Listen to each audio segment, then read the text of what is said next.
नमस्कार, मेरा नाम तुलसी करचाम है। मैं सीएचओ हूँ शहडोल डिस्ट्रिक्ट का। रिसेंटली अभी मेरा जो सेंटर है वो इनक्वास क्वालिफाइड हुआ है और इनक्वास में जनरली पूछे जाने वाले असेसर के फेवरेट क्वेश्चंस होते हैं फैमिली प्लानिंग। तो ताकि आप लोगों को भी फैमिली प्लानिंग के बारे में डिटेल पता होना चाहिए कि क्या होता है फैमिली प्लानिंग।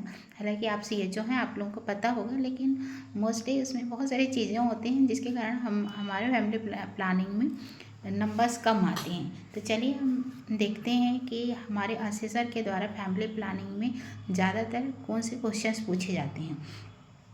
तो हम देखते हैं फैमिली प्लानिंग का प्रॉपर डेफिनेशन जो हमें उनको बताना है कि क्योंकि उनको एक टर्मिनोलॉजी के अनुसार ही क्वेश्चंस के आंसर पसंद आते हैं। तो इसीलिए ज़्यादातर हमें कोशिश करना चाहिए कि जब भी हम असेसर को आंसर दें तो एक प्रॉपर वे में और एक टर्मिनोलॉजी की अकॉर्डिंग हमको उन्हें आंसर करना है। तो हम देख लेते हैं इसके क्या डेफिनेशन होता है परिवार नियोजन का।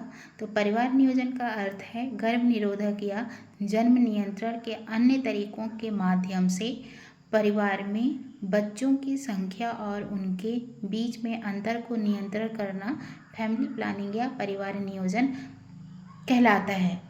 अब ये हम डेफिनेशन है फैमिली प्लानिंग का।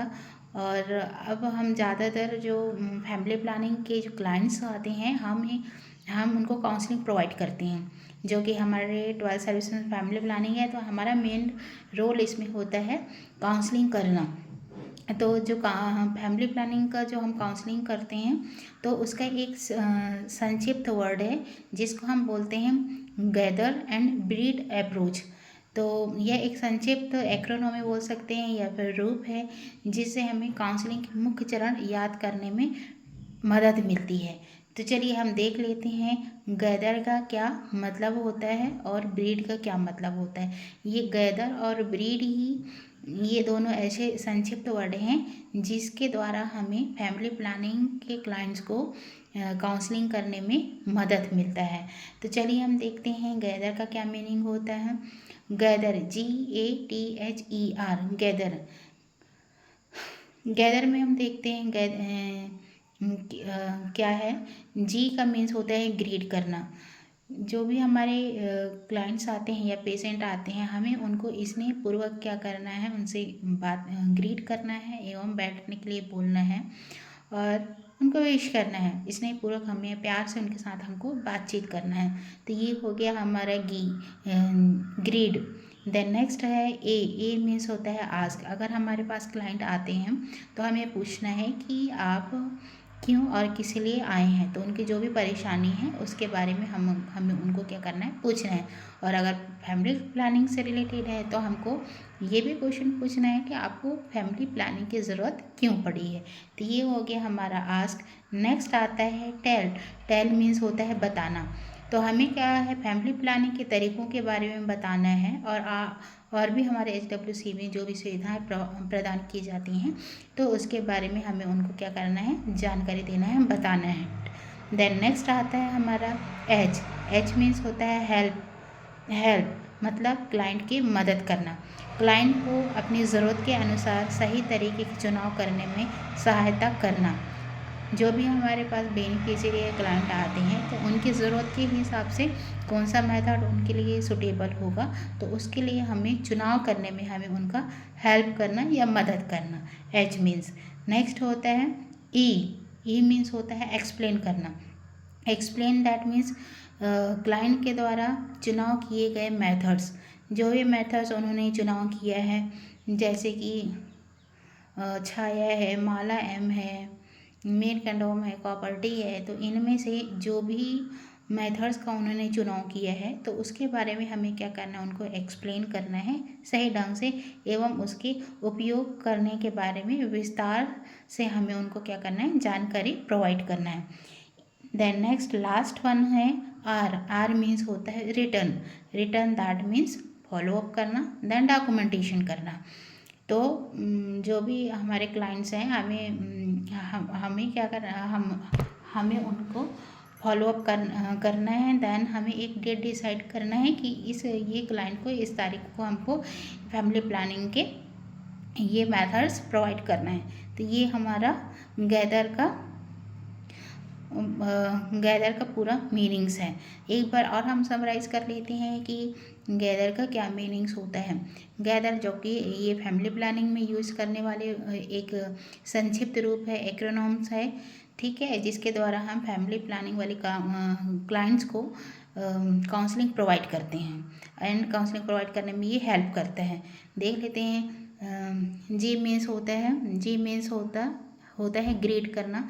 जो भी हमारे क्लाइंट्स आता है हमें उनको अच्छे से क्या करना है, विश करना। देन ए मीन्स होता है आस्क, पूछना। अगर क्लाइंट्स आया है तो हमें क्यों और किस लिए आया है तो हमें उनको क्या करना है, पूछना है। देन नेक्स्ट टेल मीन्स बताना है। हमारे संस्था में जो भी सर्विसेज 12 सर्विसेज प्रोवाइड कर रहे हैं उनके बारे में बताना है। देन हमें फैमिली प्लानिंग के कौन कौन से मेथड्स हमारे पास अवेलेबल है, HWC में अवेलेबल है, उसके बारे में बताना है। देन नेक्स्ट है एच मीन्स हमें क्या करना है, उनकी चुने गए मेथड्स के बारे में विस्तार सहित जानकारी देना है कि क्यों और किस लिए और किस तरह से हमें उसका यूज करना है। देन ई मीन्स होता है डिटेल में उसके बारे में बताना, क्या साइड इफेक्ट है। देन इसको खाने मतलब किस तरह से हमें इसको खाना चाहिए या लेना चाहिए, तो ये हमको एक्सप्लेन करना है। देन आर मीन्स होता है रिटर्न, दैट मीन्स होता है फॉलो अप। तो ये कंप्लीट हमारा हो गया है गैदर का फुल फॉर्म एवं गैदर के काउंसलिंग करने किस तरह से गैदर वर्ड के अकॉर्डिंग हमको काउंसलिंग करना है। देन नेक्स्ट होता है हमारा ब्रीड अप्रोच। तो ये गैदर और ब्रीड अप्रोच ये दोनों फैमिली प्लानिंग के लिए यूज करने वाले एक संक्षिप्त वर्ड है, जिसके द्वारा हम फैमिली प्लानिंग के लिए जो भी पेशेंट आते हैं उनको हम काउंसलिंग करते हैं। चलिए हम ब्रीड का देख लेते हैं, ब्रीड का क्या मीनिंग होता है। तो ब्रीड मतलब होता है बेनिफिट्स। अब हमारे पास क्लाइंट्स आया, अब हमको क्या करना है, आगे उसके बेनिफिट्स बतानी है। जो भी मेथड्स हैं अलग अलग, जो भी जितने सारे मेथड्स हैं तो उन मेथड्स के बारे में, उनके फ़ायदे के बारे में बताना है। B means benefit. Then R means होता है रिस्क की मतलब जो भी हम फैमिली प्लानिंग के मेथड्स यूज़ करेंगे या करने वाले हैं उसके कौन कौन से रिस्क हो सकते हैं। कभी कभी ये होता है कि परमानेंट जो मेथड्स होते हैं, ट्यूबेक्टोमी हो गया, वेसेक्टोमी हो गया, तो कभी कभी मतलब 100 में 1% की ऐसी संभावना होता है कि किसी का सक्सेसफुल नहीं हो पाता है ना। तो इस तरह से हमें क्या करना है, उनका नुकसान क्या जोखिम हो सकता है और तरीके फेल हो जाए तो क्या हो सकता है, इसके बारे में हमें उनको क्या करना है, जानकारी देनी है। देन ए मीन्स होता है अल्टरनेटिव्स।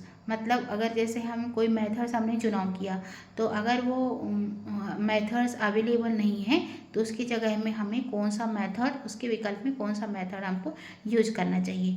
तो ये हो गया हमारा अल्टरनेटिव। देन आई मीन्स होता है इंक्वायरीज मतलब सवाल पूछना। जो भी हमारे पेशेंट्स आते हैं तो हम उनको स्टाफ से सवाल पूछने का पूरा अधिकार होता है। तो जो भी उनके मन में क्वायरीज हैं उसके बारे में वो हमें पूछ सकते हैं, इंक्वायरीज। देन और उनके इंक्वायरीज जो हैं या फिर जो भी सवाल हैं उनकी, और उनको हमको सही जानकारी देना एक स्वास्थ्य कार्यकर्ता की जिम्मेदारी होती है। तो इंक्वायरी हो गया। नेक्स्ट लास्ट वन है डिसीजन। जैसे अगर वो कोई मेथड यूज़ कर रहा है, फॉर एग्जाम्पल्स के लिए अगर उसको कॉपर्टी लगा है तो उसको कब तक उसको रखना है या कब उसको निकालना है ना। तो ये हमारे क्लाइंट्स के पर्सनल डिसीजंस होते हैं, उसमें कोई दबाव नहीं होता है। तो डिसीजन मतलब उन क्लाइंट्स को डिसीजन लेना उसका पर्सनल चॉइस है, छोड़ने के फैसला करना उसकी पर्सनल चॉइस है, उसमें कोई जोर ज़बरदस्ती नहीं होनी चाहिए। ई मीन्स होता है एक्सप्लेन करना। जो तरीका चुना गया है उसको सही ढंग से जो भी स्टाफ है उनको सही तरीके से समझाना, एक्सप्लेन करना, ये स्टाफ की जिम्मेदारी होती है। देन डी मीन्स होता है डॉक्यूमेंटेशन। जो भी मेथड्स हमने फैमिली प्लानिंग के प्रोवाइड किए हैं तो उसके बारे में हमें सही तरीके से मतलब डॉक्यूमेंटेशन पर मंथ हमको डॉक्यूमेंटेशन करना है और उसका फॉलोअप भी करना है। तो ये हो गया हमारा गैदर एंड अप्रोच। तो आई होप कि आप लोगों को इसमें कोई प्रॉब्लम्स नहीं होगी कि फैमिली प्लानिंग में जो काउंसलिंग प्रोवाइड करते हैं कौन से किस तरह से हम काउंसलिंग प्रोवाइड करते हैं। तो ये हमारे आशीष सर का मेन क्वेश्चंस होता है। तो बिल्कुल विदाउट हेजिटेशंस आप लोगों को यही बोलना है कि हम ब्रीड और गैदर अप्रोच फैमिली प्लानिंग के लिए यूज़ करते हैं। और आपको इस वर्ड का पूरा डिटेल में आप लोगों को संक्षिप्त रूप में इस वर्ड के मीनिंग्स भी हमें आशीष सर को बताते जाना है। और